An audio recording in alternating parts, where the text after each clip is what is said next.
Abra sua Bíblia comigo, meus irmãos, a paz do Senhor Jesus. 1 Coríntios capítulo 11, primeira carta de Paulo aos Coríntios capítulo 11. Primeira carta de Paulo aos Coríntios capítulo 11, versículo 23. Capítulo 11, a partir do versículo 23.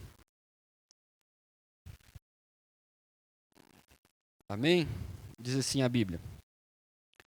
1 Coríntios capítulo 11, 23. Pois recebi do Senhor o que também lhes entreguei, que o Senhor Jesus, na noite em que foi traído, tomou o pão e, tendo dado graças, partiu e disse: Isso é o meu corpo, que é dado em favor de vocês. Façam isso em memória de mim. Da mesma forma, depois da ceia, ele tomou o cálice e disse: Esse cálice é a nova aliança do meu sangue. Façam isso sempre que o beberem em memória de mim. Porque sempre que comerem deste pão e beberem deste cálice, vocês anunciam a morte do Senhor até que ele venha. Portanto, todo aquele que comer o pão ou beber o cálice do Senhor indignamente será culpado de pecar contra o corpo e o sangue do Senhor. Examine-se cada um a si mesmo, e então coma do pão e beba do cálice. Pois quem come e bebe sem discernir o corpo do Senhor, come e bebe para sua própria condenação.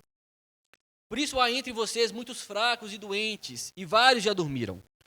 Mas se nós tivéssemos o cuidado de examinar a nós mesmos, não receberíamos o juízo. Quando, porém, somos julgados pelo Senhor, estamos sendo disciplinados para que não sejamos condenados com o mundo. Portanto, meus irmãos, quando vocês se reunirem para comer, esperem uns pelos outros. Se alguém estiver com fome, come em casa, para quando vocês se reunirem, isso não resulte em condenação. Quanto ao mais, quando eu for, lhe darei instruções. Amém, irmãos. Irmãos, hoje é dia de ceia. Ceia do Senhor. Nós já fomos tão abençoados aqui com louvor, através também da oração. A ceia do Senhor foi instituída por Jesus na noite da festa da Páscoa, uma festa que era comemorada pelos judeus. A Bíblia vai nos dizer que Jesus, tomando o pão, ele deu graças, partiu e disse: Isso é o meu corpo que é dado em favor de vocês. Façam isso em memória de mim. A Bíblia vai continuar dizendo que da mesma forma, depois da ceia, depois de ceiar, ele toma o cálice dizendo: Esse cálice é a nova aliança do meu sangue, que foi derramado em favor de vocês. Jesus estava na ceia com seus discípulos quando diz essas palavras. Estava sentado à mesa com seus discípulos. Instituiu a ceia do Senhor. A ceia do Senhor é isso. Representa aquilo que o Senhor Jesus fez por nós. Se entregou para nos salvar. Se entregou para nos resgatar. Se entregou para nos libertar. Libertar todo aquele que crê em Jesus. Se você está aqui é porque você foi resgatado pelo Senhor. Se você está aqui é porque Ele te alcançou. Ele transformou o seu coração. E te fez nascer de novo. Isso que a ceia fala. E a ceia é descrita em 4 passagens do Novo Testamento. Mateus capítulo 26, Marcos capítulo 14, Lucas capítulo 22. E essa passagem aqui que Paulo ele retoma essa tradição para resolver um problema grave que estava acontecendo aqui na igreja de Corinto, que era um problema de divisão. Um problema de disputa, que eles estavam se dividindo. Os nossos irmãos do primeiro século, uma vez por semana, eles se reuniam em uma espécie de refeição, uma confraternização, uma vez por semana. Cada família cristã levava para esse lugar comidas, refeições, e ali eles compartilhavam. Isso chamava de festa do amor, ou festa da fraternidade, ou festa ágape. E eles se reuniam, a Bíblia não é clara quanto o período, mas provavelmente semanalmente para participar dessa festa, essa confraternização. E esse momento era muito esperado pelos irmãos mais pobres. Por quê? Pode ser que essa semana era provavelmente a semana que eles iriam ter uma alimentação mais decente. Então, o que acontecia, irmãos? Nessa festa do amor, Os irmãos cristãos de uma mesma cidade, os que eram mais ricos, que tinham mais condições, levavam, né, aquela quantidade, né, de alimentos, aquela variedade de comida, e os mais pobres levavam o que tinha. Como não tinha muita condição, eles ficavam na expectativa de receber, de comer, né, sendo aquela vez, aquele momento, um momento que eles poderiam se alimentar melhor. Isso que acontecia. E esse era o mesmo momento que também celebravam a ceia do Senhor. Hoje, o que nós fazemos? Nós comemos, né, do pão e bebemos do cálice. E celebramos a ceia do Senhor. Mas havia nessa época aqui essa tradição, essa festa que era junto com a ceia do Senhor. Então, como que acontecia? Os nossos irmãos, essa festa começava no partir do pão. E aí tinha essa festa, eles comiam ali. Depois, eles tomavam o cálice que simboliza o sangue de Jesus que foi derramado em nosso favor. E é isso que estava acontecendo aqui na igreja de Corinto. Porém, nesse momento, estava acontecendo muita coisa errada. E Paulo está corrigindo porque, ao invés da ceia fazer o bem, estava fazendo o mal. Ao invés da ceia ser um momento de celebração, de lembrança daquilo que o Senhor fez por nós, eles estavam esquecendo do verdadeiro significado da ceia, desprezando uns dos outros, desconsiderando os outros e fazendo separação e tendo disputa aqui na igreja do Senhor. E Paulo vai nos ensinar nessa passagem que existe uma maneira certa de participar da ceia. Nós oramos aqui, meus irmãos, sobre arrependimento. Oramos para o Senhor preparar o nosso coração, para o Senhor sondar o nosso coração. A ceia nós não participamos para cumprir um protocolo, meus irmãos. Nós estamos anunciando a morte do Senhor até que Ele venha. Não é um momento qualquer. Nós estamos falando do sangue derramado que te fez estar aqui para louvar, abrir a sua boca em louvor e adoração ao Senhor. Se nós vivemos em adoração e em louvor ao Senhor, se nós temos paz com Deus hoje, se nós não somos mais considerados inimigos de Deus hoje, é porque alguém pagou a sua dívida. Alguém quitou a sua dívida. O seu Senhor e Salvador Jesus Cristo. É por isso que nós estamos aqui hoje. A ceia fala disso. E Paulo vai nos ensinar que existe maneira correta de participar da ceia. Um coração com motivação correta de participar da ceia. Primeiro, o que nós devemos fazer? Olhar para trás. Lembrar o que o Senhor fez por nós. Olha o versículo 23. Pois recebi do Senhor o que também lhes entreguei. Que o Senhor Jesus, na noite em que foi traído, tomou o pão. Tendo dado graças, partiu e disse: Isso é o meu corpo que é dado em favor de vocês. Façam isso em memória de mim. Da mesma forma, depois da ceia, ele tomou o cálice e disse: Esse cálice é a nova aliança do meu sangue. Façam isso sempre que o beberem em memória de mim. Porque sempre que comerem deste pão e beberem deste cálice, vocês anunciam a morte do Senhor até que ele venha. A ceia que nós celebramos hoje, de fato, é uma continuação dessa última ceia de Jesus com os seus discípulos, que Jesus reinterpreta o pão e o sangue e relaciona com o seu corpo e o seu sangue. Ele reinterpreta o pão e o cálice, ou o pão e o vinho, e relaciona com o seu corpo e o seu sangue. Ou seja, o pão simboliza o corpo e o vinho simboliza o sangue de Jesus.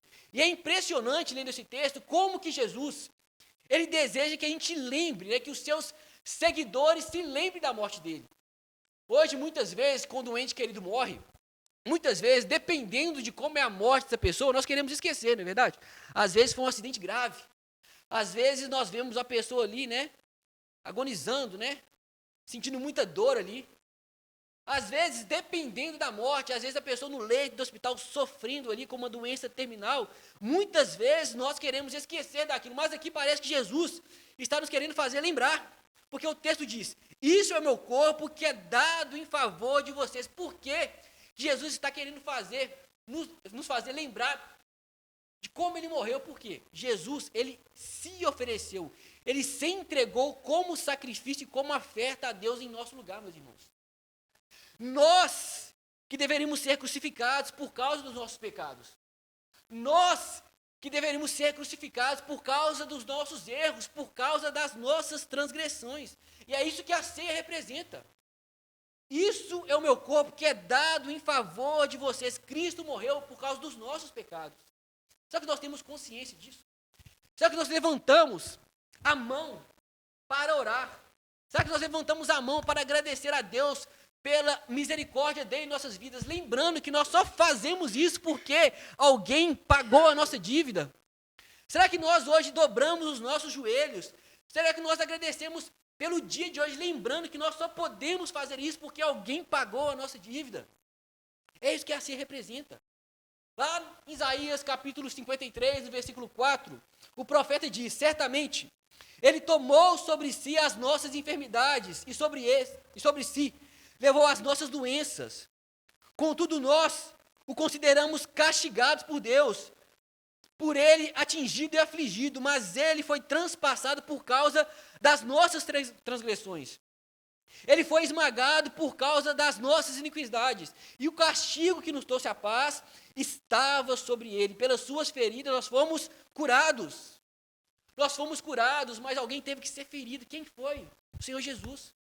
Nós fomos salvos, mas alguém teve que ter pagado naquela cruz lá, sofrido em nosso lugar. Quem foi isso? Nosso Senhor e Salvador Jesus Cristo.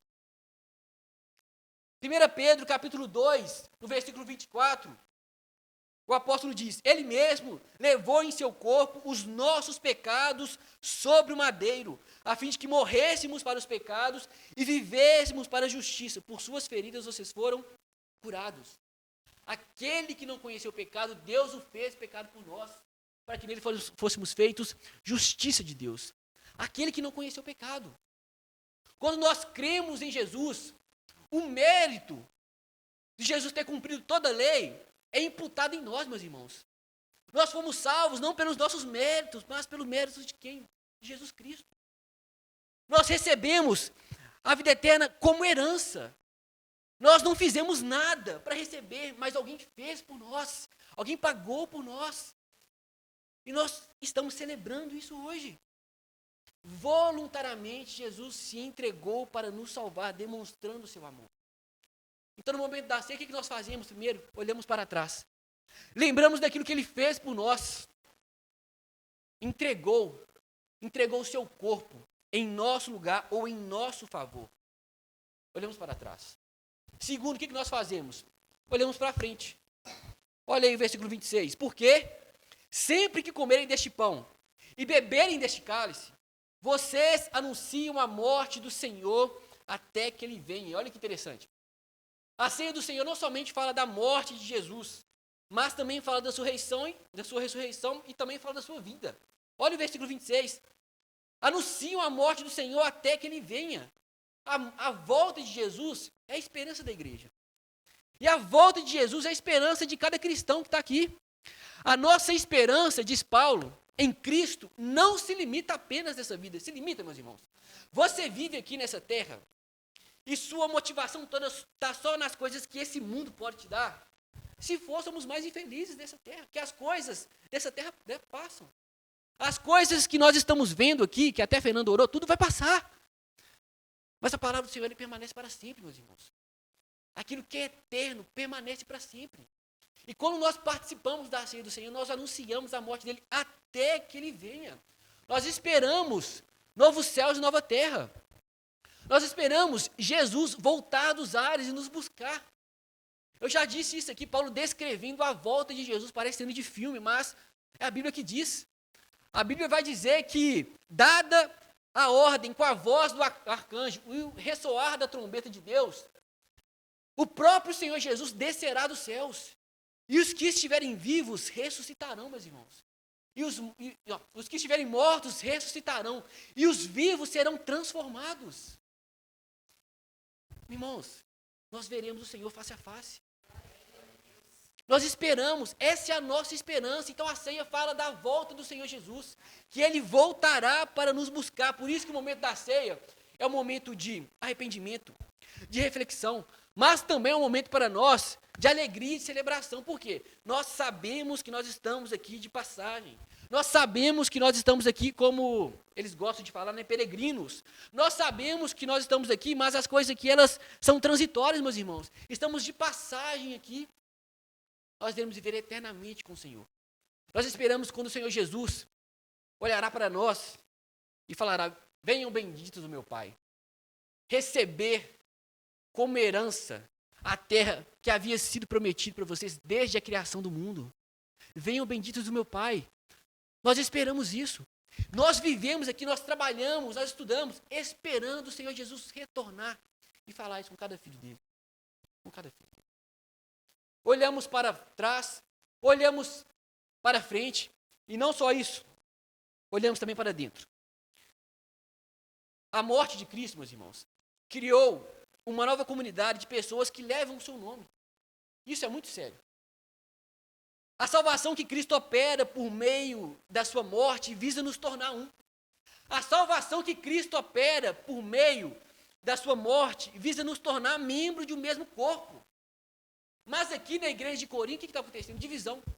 A morte de Cristo visa nos tornar um. Mas aqui, nesse momento, na igreja de Corinto, eles estavam se disputando, estava tendo divisão. Uns falavam que era de Paulo, outros falavam que era de Pedro. E eles não estavam esperando uns pelos outros aqui para participar da ceia do Senhor. Aqui nem dá tempo. É tão rápido que a gente come. Mas como eu falei, na ceia do Senhor aqui do primeiro século, havia uma festa que acontecia. Eles comiam. Tinha uma refeição. E eles não estavam esperando, estavam comendo, deixando outros sem comida.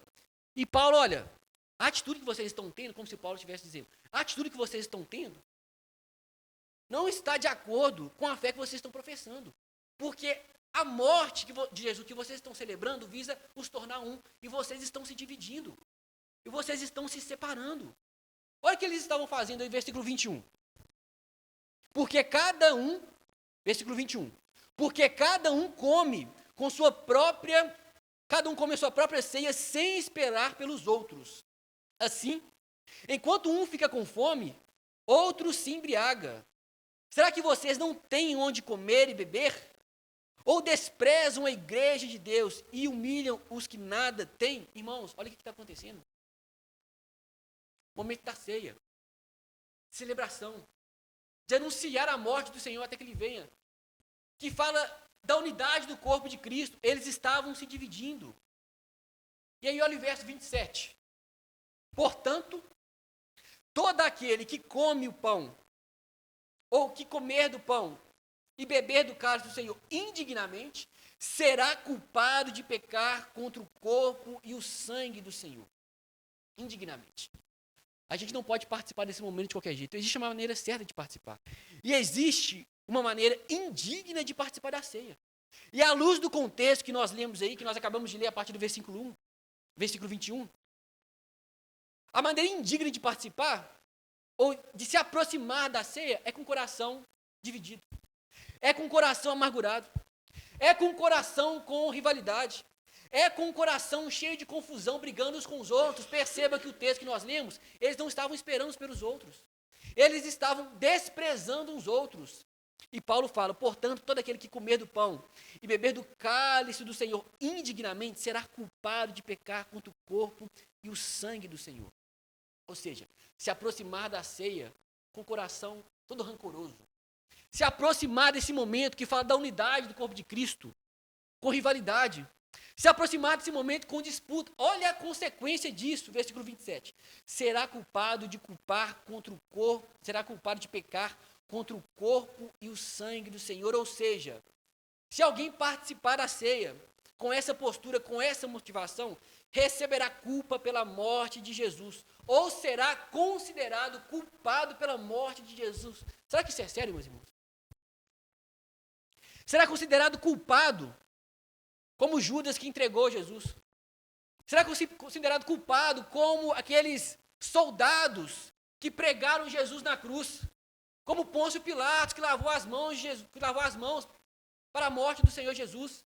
Todo aquele que participar da ceia do Senhor indignamente, com o coração amargurado, com o coração cheio de rivalidade, com disputa, será culpado de pecar contra o corpo e o sangue de Jesus.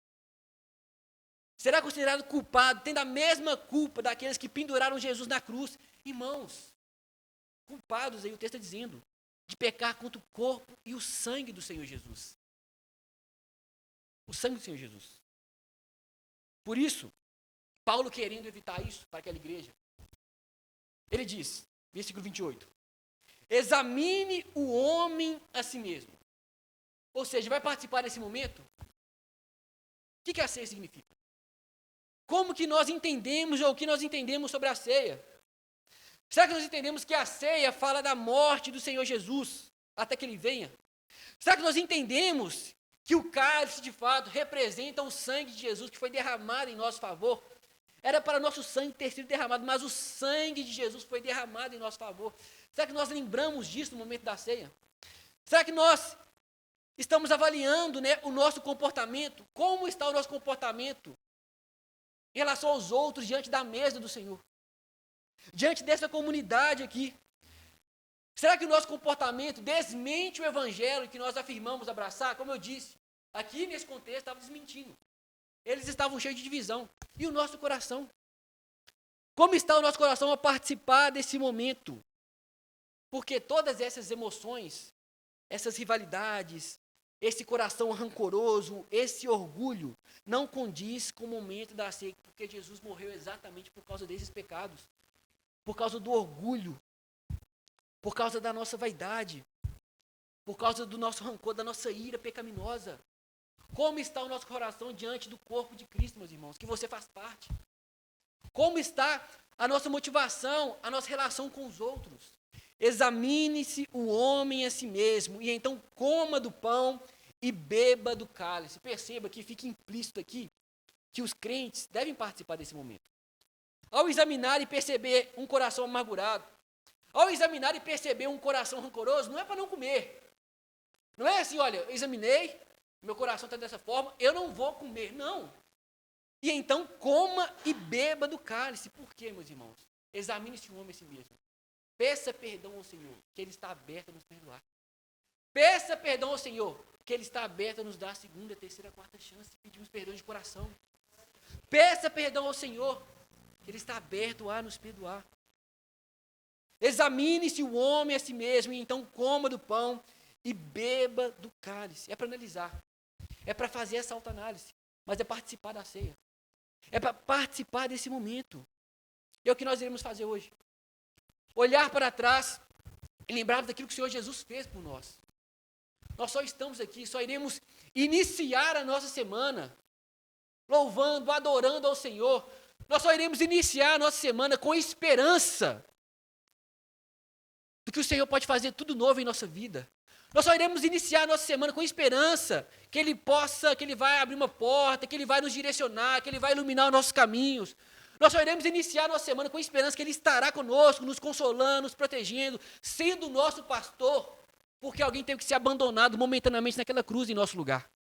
Lembrar daquilo que Ele fez por nós, mas também lembrarmos que Ele vai voltar, que Ele voltará para nos buscar, porque é aceito o Senhor até que Ele venha. Por isso, examine-se o homem a si mesmo, ou seja, olhar para dentro, examinar o nosso coração, examinar as nossas atitudes, olhar os nossos comportamentos e também olhar ao nosso redor. Versículo 29.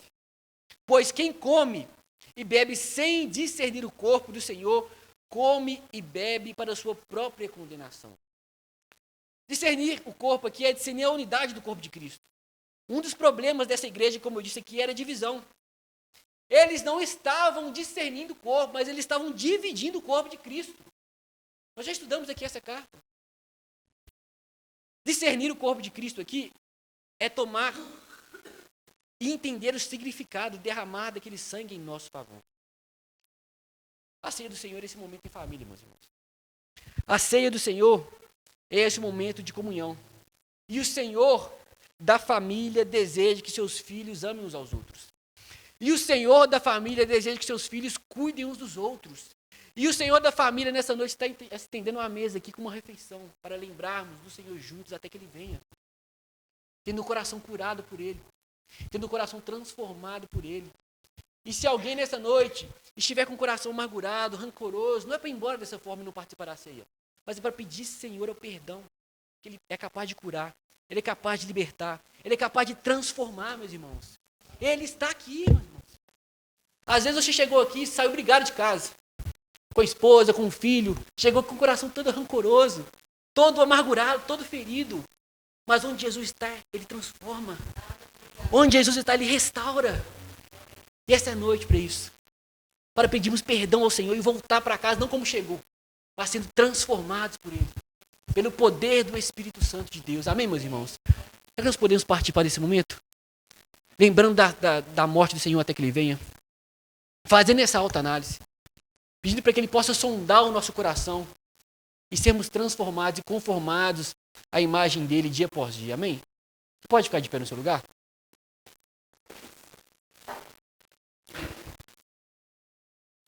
Será que você pode fechar os seus olhos no seu lugar?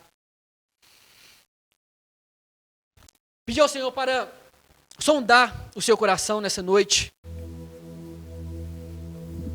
Pai, hoje é a noite, Senhor, que nós lembramos daquilo que o Senhor fez por nós. Hoje é uma noite, Pai, que nós lembramos do sangue derramado, Senhor, na cruz em nosso favor. Pai, hoje é uma noite que nós lembramos, ó Deus, do Seu Filho, Pai, que morreu em nosso lugar e que nos deu vida e deu em abundância. Hoje nós temos esperança. Hoje nós temos e desfrutamos de uma paz que excede todo entendimento, porque alguém momentaneamente foi abandonado naquela cruz. Hoje, Pai, nós nunca mais seremos desamparados, porque alguém foi desamparado naquela cruz momentaneamente. Hoje nós temos a esperança viva, e temos a certeza que ficaremos e estaremos com o Senhor eternamente, porque fomos comprados por um alto preço, o sangue do nosso Senhor e Salvador Jesus Cristo. E nessa noite nós celebramos, ó Deus, essa aliança em nome de Jesus.